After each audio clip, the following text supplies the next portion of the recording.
Now that the first week of Mythic Plus testing is drawing to a close in the War Within beta, I spent a lot of my time over this weekend testing out Blood Death Knight so that I can make this first video in my Evaluating the Tanks series taking a closer look at Blood DK. And in this video, I'm going to talk about the changes that Blood DK has seen coming into the War Within from Dragonflight. I'm going to talk about the hero talents. I did a decent amount of keys with both of the hero talent specs, and we're going to take a look at each of those, kind of what the playstyle feels like and what they're going after and how they feel to play. We're also going to talk about the tier set a little bit, and then we're going to go over how the spec actually feels to play with. And then at the end of the video, we'll go give kind of a thumbs up or thumbs down on whether I'm still keeping Blood DK as a potential choice for my main character heading into the War Within.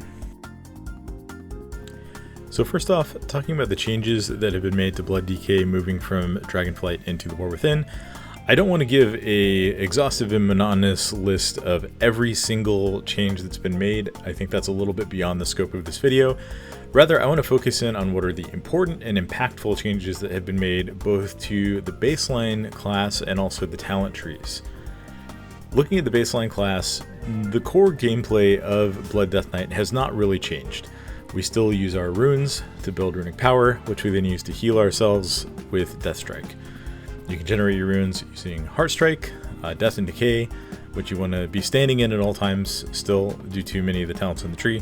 Unfortunately, that's not my favorite aspect of the gameplay of Blood, but honestly, with 2 charges of it and a little bit of a shorter cooldown, it's not that much of a burden. And you want to keep mobs in it anyway, so it makes sense that you want to be standing in it as a tank. Another important returning part of the gameplay loop is keeping up your bone shield charges, which is primarily done using Marrow Rend. There are other ways to generate them as well that you can see throughout the talent tree, but you need to keep your bone shield charges up so that you get the armor buff from them and you don't die from normal melee attacks. Blood maintains its strong kit of defensive cooldown abilities, including Icebound Fortitude, Anti-Magic Shell, Vampiric Blood, and Lichborn. Lichborn is now baseline, Anti-Magic Shell is now baseline, and Icebound Fortitude is now a 2-minute cooldown on the baseline. Looking at the talent trees, you'll notice that on both sides there have been quite a few important changes made. On the class tree side, many talents have been moved around, many talents have been turned from 2-point nodes into 1-point nodes, and the pathing has generally been improved. I think the state of the tree is such that it allows you to more easily reach many of the utility talents that you want to. It is, for example, much easier to pick up Anti-Magic Zone without having to sacrifice other important talents. In addition to that, Icebound Fortitude has been moved to the top of the tree. You will still likely want to path down this side to pick up Mind Freeze and eventually Icy Talons in almost every scenario. But it's generally just a lot easier to get the talents that you need and still have the flexibility to get talents that you may want to play with situationally, such as Asphyxiate, Soul Reaper, or any of the other talents that could prove useful in different scenarios. At the bottom of the tree, the capstone area has received significant changes. The only remaining capstone talent compared to the Dragonflight trees is Abomination Limb. Some of the other notable new talents are Unyielding Will, which makes Anti-Magic Shell's cooldown increase by 20 seconds, but also causes it to remove all harmful magical effects when it is used.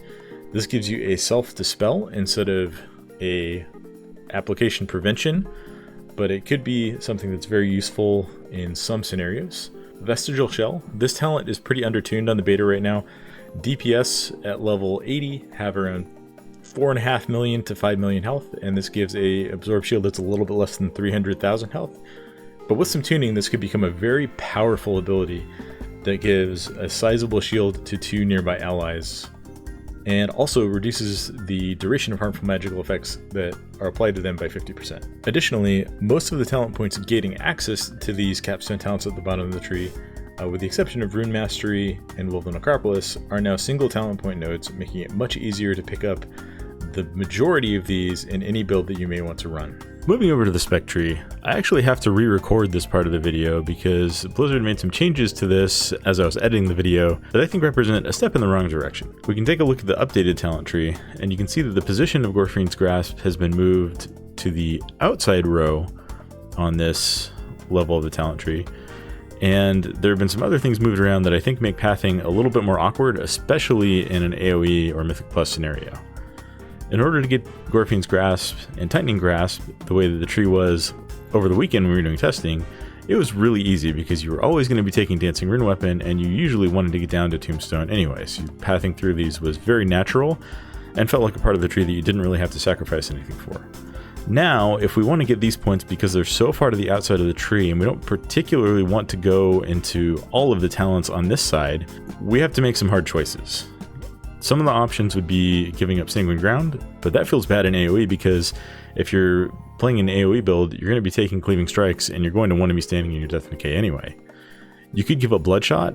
A lot of the damage that Blood deals now is Shadow, so increasing your physical damage only while your Blood Shield is active, which could be anywhere from 25 to 50% of the time, depending on how hard things are hitting you. It feels not great, but if you need the utility provided by Gorfine's Grasp and Tightening Grasp, that is one thing that we can consider.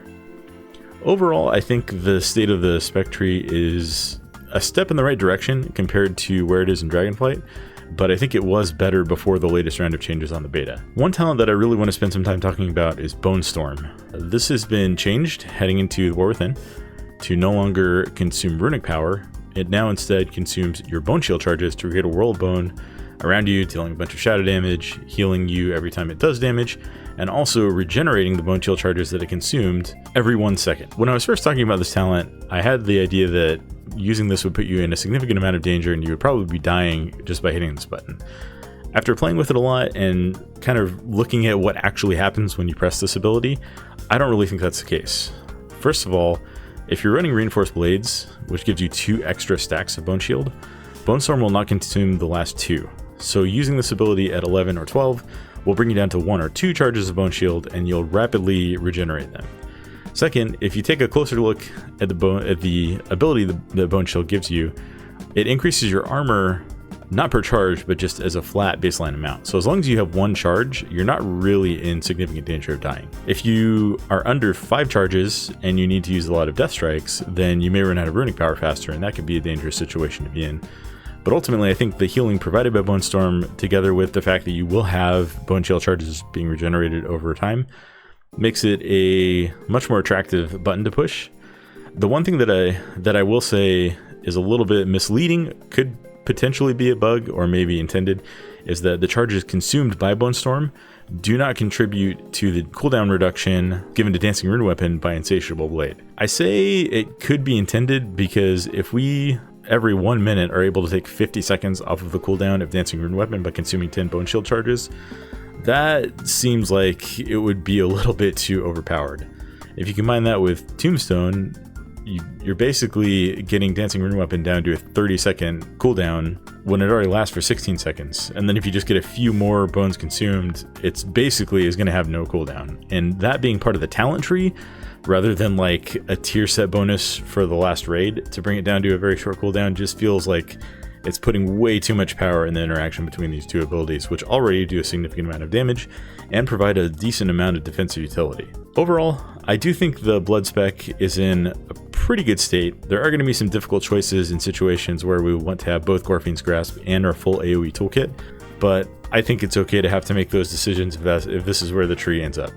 I would prefer the previous version, but this version is suitable. The last thing I want to mention is Blizzard have finally implemented this talent, Bloody Blade, which is new. Parrying an attack gives you strength, and once you reach 8 stacks, your next parry gives you a free Heart Strike that is auto-cast at 200% effectiveness, and increases your strength by 10% for 6 seconds. This is a pretty sweet talent that's just extra passive damage that works in cleave scenarios and also allows you to path both through Ironheart and Red Thirst. Like with the Spec Tree, most of the talents in the Blood Tree have been reduced from 2 points to 1 point for those that were 2-point nodes. The only 2-point nodes remaining are Improved Vampiric Blood and Improved Heart Strike, and you will probably end up taking one of these two depending on which hero talent you're running, or depending on how much defensive utility you need from Vampiric Blood. Next, let's talk about the hero talents for Blood. We have 2 options. We have Deathbringer and we have Sand Lane. We're going to talk about Deathbringer first. Deathbringer gives you a ability called Reaper's Mark that has a 1-minute cooldown. It puts a mark on the target that you hit it with that you build up stacks by dealing shadow or frost damage, and once it reaches 40 stacks or 12 seconds expire, it explodes, dealing a lot of damage for each stack that was placed on the target. In addition to this, if it hits a target below 35% health through Grim Reaper, it will put Soul Reaper on that target, so it gives some execute value. And in addition to this, there's other ways to pick up more Shadow and Frost damage throughout the tree. There's a choice node down here. I think Swift End is probably the best one that we're going to end up taking most of the time. That reduces the cost of Reaper's Mark by 1 rune and brings its cooldown down to 30 seconds from 1 minute, which is a lot of power baked into another talent there. So basically every 30 seconds you get to put Reaper's Mark on a target and do big damage that also explodes as AoE damage on enemies nearby. Deathbringer is pretty fun to play with, but I think Sand Lane really honestly blows it out of the water. We're going to spend a little bit more time talking about how Sand Lane works and just kind of the interaction that it has with Blood's baseline toolkit. So Sand Lane, your Death Coil and your Death Strike have a 10% chance to make your next Heart Strike become Vampiric Strike. Vampiric Strike heals you for 3% of your maximum health and grants you Essence of the Blood Queen, increasing haste by 1.5% up to 7.5% for 20 seconds. On his face, this is a little bit underwhelming because a 10% chance to get a 1.5% haste buff doesn't feel like it's that impactful. But as we look through the rest of this hero talent tree, we see where the real power for this ability lies. If we pass down to the bottom and pick up Gift of the Sand Lane, this says, well, Vampiric Blood or Dark Transformation for Unholy is active, you gain Gift of the Sand Lane. Gift of the Sand Lane increases the effectiveness of your Essence of the Blood Queen by 150%, and Vampiric Strike replaces your Heart Strike or Scourge Strike for the duration. So basically, when you pop Vampiric Blood, which you can get significant cooldown reduction on through the 1-point talent now, Red Thirst, you can spam Vampiric Strike, get a huge haste buff. My haste on the stat templates in Mythic Plus was getting up to 88% with this, and basically just kind of whirlwind dunk on anything that you're facing through the duration. You generate a ton of runing power, so you have as many Death Strikes as you need for the duration of this, and you get this huge buff. And then through this talent on the left side, Infliction of Sorrow, you build up a massive Blood Plague that you can then consume with your next Vampiric Strike, or with your next Heart Strike to deal a lot of damage to the primary target. In fact, when you're playing Sand Lane, if you're really focusing on building this up and hitting lots of Vampiric Strikes during Vampiric Blood, Infliction of Sorrow can end up being your highest damage overall throughout the course of an entire dungeon. I really loved playing with this talent tree, and the way that it interacts with making Vampiric Blood into a offensive CD feels amazing. The combination of defensive value that you get from Vampiric Blood and offensive value that's added through Sand Lane, it just really makes you feel like a monster anytime you have it active. And with the cooldown reduction that you get from spending runic power with Red Thirst, you're going to have it active at some point during every pull, if not multiple times, for some more challenging encounters. Overall, I think Blood has two really solid choices for hero talents, with Sand Lane being one of my favorites that I played with for any of the tank classes so far. I think this is enough to put Blood in a spot where I'm really strongly considering it for my main character heading into the next expansion. Next up, let's talk about the tier set that Blood is going to have in Season 1 of The War Within. The 2-piece bonus reads, well, we have one or more Bone Shield charges, the damage you take is reduced by 2%.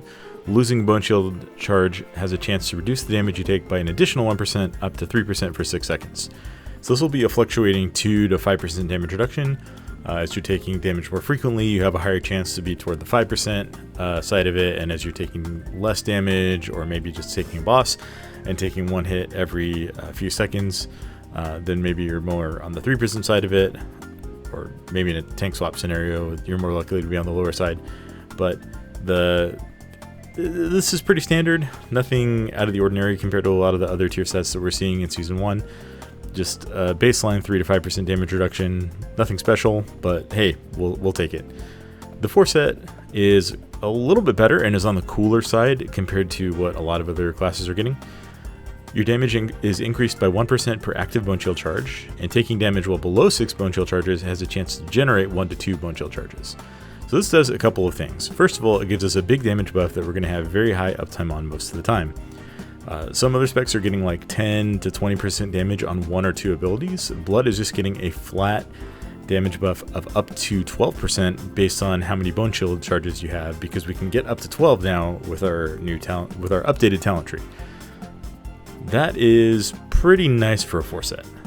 In addition to this, there's a little bit of defensive value in that if you are below 6 bone chill charges, which you want to be above 6 bone chill charges to get, first of all, more damage value out of the other part of the 4-piece, but also to get runic power cost reduction on Death Strike.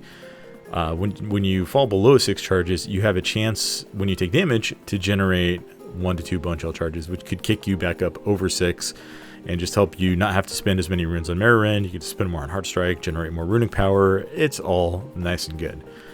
This is a pretty solid tier set bonus.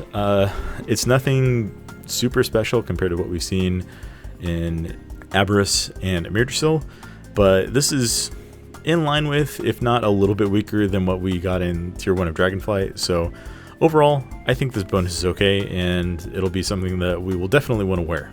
As far as how Blood felt to play and kind of giving it a rating overall, I don't want to do a lot of numbers comparisons because tuning has barely started on the beta, but Blood from a feely craft standpoint was really fun and strong to play. It's very much the same Blood DK that we've had for a long time, where you feel very much in charge of your own survival. You have buckets of self-healing. You have really good tools to deal with whatever a dungeon is going to throw at you. Blood feels really good, and I'm really happy with where it is. It's definitely rocketed back into the top of my list for consideration. Not all the way on the top on its own, but I would say it's certainly within the top 3, and I don't really have a lot distinguishing the top 3 between them right now. As far as what I'm considering playing for a main tank in Season 1 of War Within, Blood feels really good. If you have access to the beta, I strongly recommend giving it a shot. And if you are waiting until War Within goes live, if nothing changes, Blood is going to be a fantastic choice for tanking, I think, in all content. It feels really good. The toolkit is slightly improved, and it was already a very good toolkit. The talent trees are definitely better than they were in Dragonflight, and the hero talents are among the best, at least from what I've seen in playing with them so far.